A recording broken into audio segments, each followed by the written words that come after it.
Tu crois peut-être connaître la vie parce que tu te lèves chaque matin, parce que tu occupes ton corps, parce que tu remplis ton agenda, parce que tu répètes des gestes qui semblent familiers.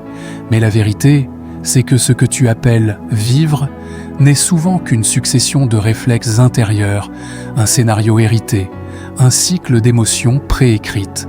La plupart des gens ne vivent pas, ils rejouent, ils ne choisissent pas, ils obéissent à l'invisible, ils ne marchent pas, ils avancent mécaniquement, sans jamais avoir rencontré la profondeur d'eux-mêmes. Et toi, si tu te sens perdu, vide, en décalage, comme si quelque chose en toi frappait pour sortir, ce n'est pas un signe de faiblesse. C'est peut-être le signe que tu approches enfin d'un seuil. Ce seuil, peu l'atteignent. Il ne se franchit pas par volonté. Il s'ouvre quand Dieu, voyant que ton âme est prête, t'invite à mourir à ce que tu croyais être pour naître à ce que tu deviens réellement. Jung parlait d'ombre, d'inconscient, de la nécessité de traverser la nuit intérieure pour découvrir la vérité. La Bible dit exactement la même chose, mais d'une manière encore plus profonde.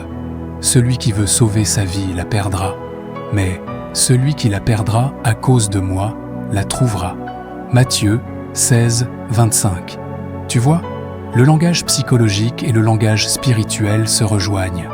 Vivre vraiment exige une mort intérieure, la mort de l'illusion, la mort du masque, la mort du personnage que tu as porté trop longtemps. Mais avant d'aller plus loin, je te demande une chose simple et profondément spirituelle. Like cette vidéo comme acte prophétique. Abonne-toi comme engagement intérieur. Partage-la comme semence déposée dans l'invisible et écris en commentaire « Je refuse l'oppression, je marche avec Dieu, je ne crains rien ». Ce geste n'est pas symbolique, il est performatif. Il annonce à ton âme et au monde spirituel que tu n'es plus spectateur, mais participant. Tu n'écoutes plus seulement, tu entres. Car beaucoup d'attaques que tu vis ne viennent pas du hasard, ni d'un caprice émotionnel. Tu es peut-être attaqué parce que quelque chose en toi est en train de s'éveiller. L'ennemi frappe parfois le plus fort quand l'appel commence à se dévoiler. Fatigue inexplicable, oppression au réveil, lourdeur dans la prière, rêve perturbé, présence oppressante. Non, tu n'es pas en train de devenir fou, tu es en train de devenir conscient. L'ennemi rôde comme un lion rugissant, cherchant qui dévorer. 1 Pierre 5,8. Il rôde, il cherche, mais il ne trouve pas celui qui marche avec Dieu. Quand tu crois que la vie te doit quelque chose, justice, amour, reconnaissance, tu souffres. Non pas parce que Dieu t'abandonne, mais parce que tu te bats contre une illusion. Jung disait que la souffrance naît du décalage entre ce que tu crois mériter et ce que la vie t'enseigne. Et la Bible dit « Le cœur est trompeur plus que toute autre chose ». Jérémie 17, 9. Ce que tu appelles injustice peut être pédagogie. Ce que tu appelles malchance peut être réorientation. Ce que tu appelles abandon peut être une mise à part. La vie ne te donne pas ce que tu crois mériter. Elle te donne ce que tu es prêt à affronter, à intégrer, à transmuter. Toute chose concourt au bien de ceux qui aiment Dieu. Romains 8, 28. Cela ne signifie pas que tout est agréable. Cela signifie que tout est utilisable.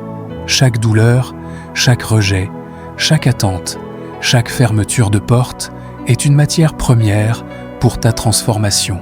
Mais tu ne pourras jamais comprendre cela tant que tu crois que ta vie t'appartient. C'est l'un des mensonges les plus subtils. Ma vie, non. Ta vie ne t'appartient pas. Elle t'est confiée. Elle t'est prêtée. Elle est un souffle, un dépôt sacré. Et tant que tu t'y accroches comme un propriétaire, tu souffriras comme un esclave. Vous ne vous appartenez point à vous-même. 1 Corinthiens 6, 19. Tu vois, la Bible et Jung disent la même chose sous des accents différents. Tant que tu n'es pas conscient des forces invisibles qui écrivent ton scénario, tu crois vivre librement alors que tu ne fais que reproduire. Tu répètes ce que ton père n'a pas guéri, tu rejoues ce que ta mère n'a pas exprimé, tu incarnes les peurs d'une lignée que tu n'as jamais regardée. Et pourtant, Dieu veut te donner un nom nouveau, un chemin nouveau, une identité profonde. Mais pour l'entendre, il faut cesser le bruit, il faut plonger en soi, non pas pour s'y perdre, mais pour y rencontrer la voix qui te fonde. Arrêtez et sachez que je suis Dieu. Psaume 46, 10. La vie se dévoile à celui qui sait s'arrêter pour écouter. Tout ce que tu refuses de regarder en toi gouverne ta vie en silence. Jung appelait cela l'ombre. La Bible l'appelle la vieille nature. C'est la partie de toi que tu caches, que tu nies, que tu refoules. Et pourtant c'est elle qui dicte parfois tes choix, tes relations, tes réactions. Tu crois aimer librement, mais c'est ton abandon qui choisit. Tu crois t'éloigner de ce qui te fait souffrir, mais c'est ta blessure qui te ramène. Tu crois que tu es comme ça, mais ce que tu nommes caractère n'est souvent qu'une protection forgée par la douleur. L'ombre n'est pas un monstre, elle est un guide. Elle te montre où tu n'es pas encore entier. La Bible dit que la vérité vous rendra libre, Jean 8, 32. Pas la vérité que tu connais intellectuellement, la vérité que tu oses regarder en toi. Tu ne peux pas guérir ce que tu refuses de nommer. Tu ne peux pas être libre de ce que tu caches à ta propre conscience. Ce que tu rejettes en toi devient ton bourreau. Ce que tu accueilles devient ton allié. Mais ce travail n'est pas doux. Il exige d'affronter des contradictions, de reconnaître que tu portes en toi autant de lumière que d'ombre. Le bien que je veux faire, je ne le fais pas, et le mal que je ne veux pas faire, je le fais. Romains 7, 19. Même Paul, rempli du Saint-Esprit, reconnaissait l'existence d'une tension intérieure. Ce combat est universel et spirituel. Ce n'est pas toi contre toi, c'est toi qui deviens toi. L'intellect peut comprendre, mais seule l'expérience transforme. Tu peux lire 1000 livres, écouter 1000 vidéos, méditer 1000 concepts, mais tant que tu ne descends pas en toi, rien ne change.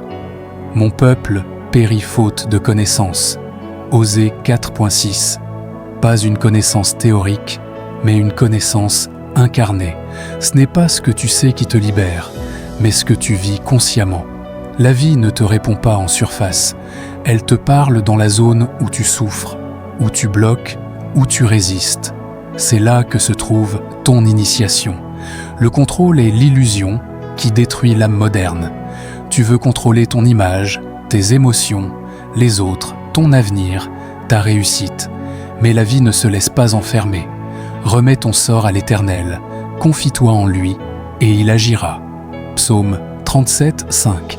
Le contrôle crée la rigidité, et la rigidité brise. L'abandon crée la fluidité, et la fluidité ouvre les chemins. Laisse aller, pas par faiblesse, mais par foi. Laisse Dieu réordonner ce que tu as trop tenu entre tes mains. La douleur que tu fuis depuis des années n'est pas ton ennemi, elle est ton messager. Elle surgit là où ton âme n'est plus alignée. Elle crie pour que tu t'arrêtes. Jésus lui-même, au jardin de Gethsémanée, a traversé une angoisse profonde. Mon âme est triste jusqu'à la mort. Matthieu 26, 38. La douleur n'est pas signe d'absence de Dieu. Elle est parfois le lieu où Dieu t'attend pour te révéler une dimension de toi encore inconnue. Si tu arrêtes de fuir, elle cesse d'être tyrannique. Elle devient pédagogie. Elle devient transmutation. Et maintenant, avant que nous allions plus loin, entre dans le calme, respire profondément. Pose une main sur ton cœur. Sens que quelque chose s'ouvre. Et si tu sens déjà que cette parole touche quelque chose de profond en toi, écris simplement « Je sens que ma vie réelle commence. Avec Dieu, je ne crains rien. » Ce n'est pas un commentaire, c'est une clé dans le monde spirituel. Tu es en train de découvrir quelque chose que la plupart des humains ignorent ou fuient toute leur vie. La vie ne se comprend pas, elle s'écoute. Elle n'est pas un problème à résoudre, mais un mystère à traverser. Et ce mystère ne se révèle qu'à celui qui a le courage de descendre dans ses propres profondeurs.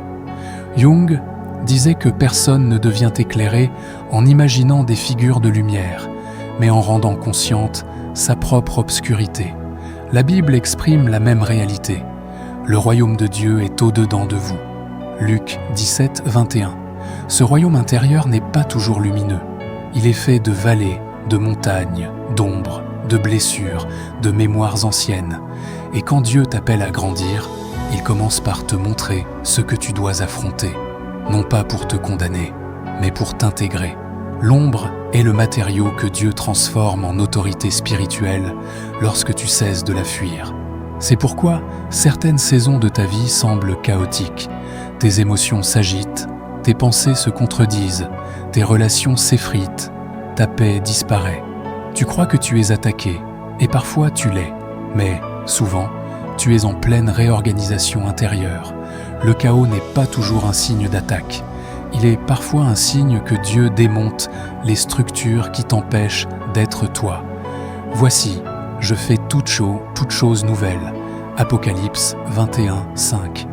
Pour que le nouveau existe, l'ancien doit tomber. Mais l'ennemi sait reconnaître une âme en transition. Et c'est souvent dans ces périodes de sensibilité qu'il tente de frapper. Oppression nocturne, pensée de peur, découragement soudain, perte d'énergie, confusion émotionnelle. Ces signaux ne prouvent pas que tu es faible. Ils prouvent que tu deviens dangereux. L'ennemi attaque ce qu'il craint. Et celui qui commence à voir clair devient une menace. Aucune arme formée contre toi ne prospérera. Ésaïe 54, 17. Ce verset n'est pas une phrase décorative. Il est une loi spirituelle. Les armes peuvent se former, elles peuvent être tirées, elles peuvent te frôler, mais elles ne peuvent pas atteindre ta destinée. Ce n'est pas toi qui es intouchable, c'est le plan de Dieu sur ta vie qui l'est. Et plus tu avances dans cette conscience, plus tu sens un déplacement intérieur, une sorte d'élargissement, une profondeur nouvelle, une lucidité qui s'installe comme une lumière subtile sous tes pensées. Ce mouvement n'est pas psychologique, il est spirituel. C'est Dieu qui te repositionne. Tu commences à réaliser que ta vie n'est pas un accident, que rien de ce que tu as vécu n'était vain, que chaque douleur a été une initiation, que chaque rejet a été une redirection, que chaque rupture a été un appel, et que chaque saison de solitude a été une école. Regarde Moïse. Le désert ne l'a pas détruit, il l'a préparé. Regarde Joseph. La prison ne l'a pas humilié, elle l'a établi. Regarde David. La caverne n'était pas un échec, c'était son lieu d'onction. Regarde Paul. Le naufrage ne l'a pas tué, il l'a envoyé. Tu crois peut-être que tu es dans une saison d'échec, mais Dieu dit, tu es dans une saison de formation. Tu crois peut-être que tu es dans une saison de silence, mais Dieu dit, je te parle dans les profondeurs. Tu crois peut-être que tu es dans une saison d'attaque, mais Dieu dit, je te révèle ton autorité. Il y a des vérités qu'on ne comprend qu'en tombant, des révélations qu'on ne reçoit qu'en pleurant, des forces qu'on ne découvre qu'en ayant l'impression d'être brisé. La douleur n'a jamais été ton ennemi. Elle est la forge où Dieu polit ton âme. Elle est le lieu où ton identité cesse d'être théorique pour devenir réelle. Elle est le feu dans lequel ce qui est faux brûle et ce qui est vrai survit. Jésus lui-même n'a pas fui cette profondeur. Il est passé par Gethsémane, par la nuit, par l'angoisse. Mon âme est triste jusqu'à la mort. Matthieu 26, 38. Ce n'est qu'après cette traversée que la plus grande lumière s'est levée. Tu dois comprendre quelque chose. Dieu ne te protège pas en t'évitant la nuit. Il te protège en t'enseignant à y marcher sans trembler. Ceux qui ne connaissent pas l'obscurité deviennent fragiles dans la lumière. Ceux qui l'ont traversée deviennent inébranlables. C'est pourquoi certaines âmes semblent vieillir plus vite, grandir plus profondément, comprendre sans qu'on leur explique. Elles ont été éduquées par des choses que le langage humain ne peut pas nommer.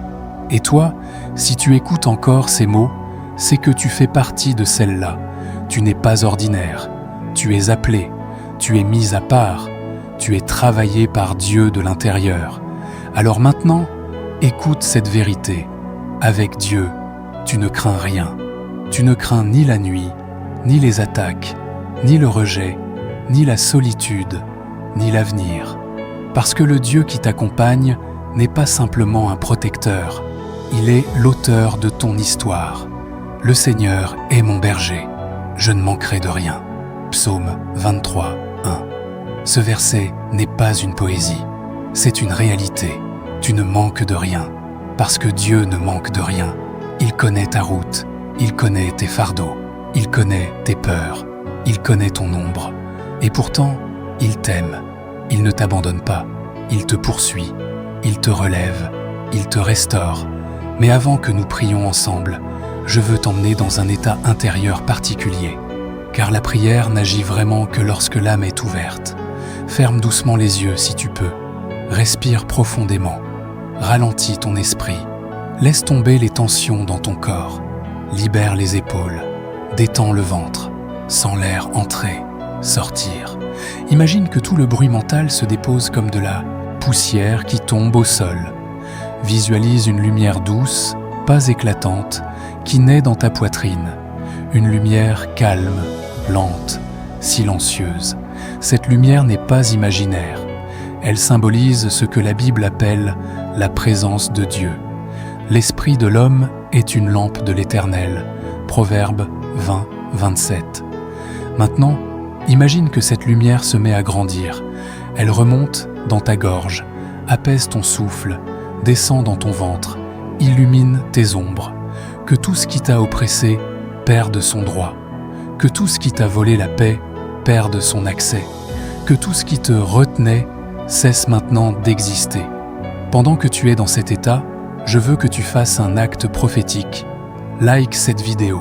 Comme on scelle un pacte intérieur, abonne-toi comme on entre dans une alliance. Partage-la comme on libère un fleuve vers d'autres âmes. Et écris en commentaire « Seigneur, je me remets entre tes mains. Avec toi, je ne crains rien. » Maintenant que ton cœur est posé, que ton esprit est calme, que ta lumière intérieure est éveillée, la prière peut commencer. Prière.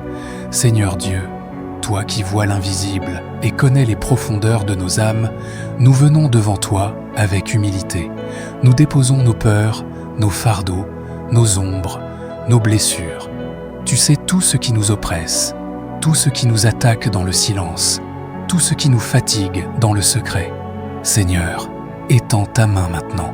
Que ton kairos descende sur nous comme une couverture de feu. Ferme la gueule des lions comme tu l'as fait pour Daniel. Apaise les tempêtes comme tu l'as fait pour tes disciples. Brise les chaînes invisibles, les oppressions nocturnes, les fatigues spirituelles.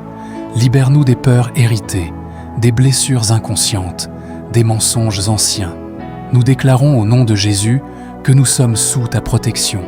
Nous déclarons que ta paix remplace chaque tourment. Nous déclarons que ta lumière envahit toute zone de confusion. Nous déclarons que ton amour nous entoure comme un rempart. Seigneur, restaure ce qui a été brisé, réveille ce qui a été endormi, rassemble ce qui a été dispersé, rends clair ce qui était trouble, rends droit ce qui était tordu, rends vivant ce qui était mourant. Nous croyons en ta parole, ne crains rien, car je suis avec toi. Ne promène pas des regards inquiets, car je suis ton Dieu. Je te fortifie, je viens à ton secours. Ésaïe 41, 10. Seigneur, nous t'appartenons. Nous mettons nos vies, nos pensées, nos émotions, nos lendemains entre tes mains. Que ta volonté soit faite, que ton règne descende, que ta paix demeure et que ta lumière nous guide. Au nom puissant de Jésus. Amen. Reste encore quelques secondes dans ce calme. Respire, sens que quelque chose a réellement bougé. Laisse ton âme intégrer. Et quand tu seras prêt, like, abonne-toi, partage comme des gestes prophétiques qui prolongent cette atmosphère et écris ton témoignage. Avec Dieu, tu ne crains rien.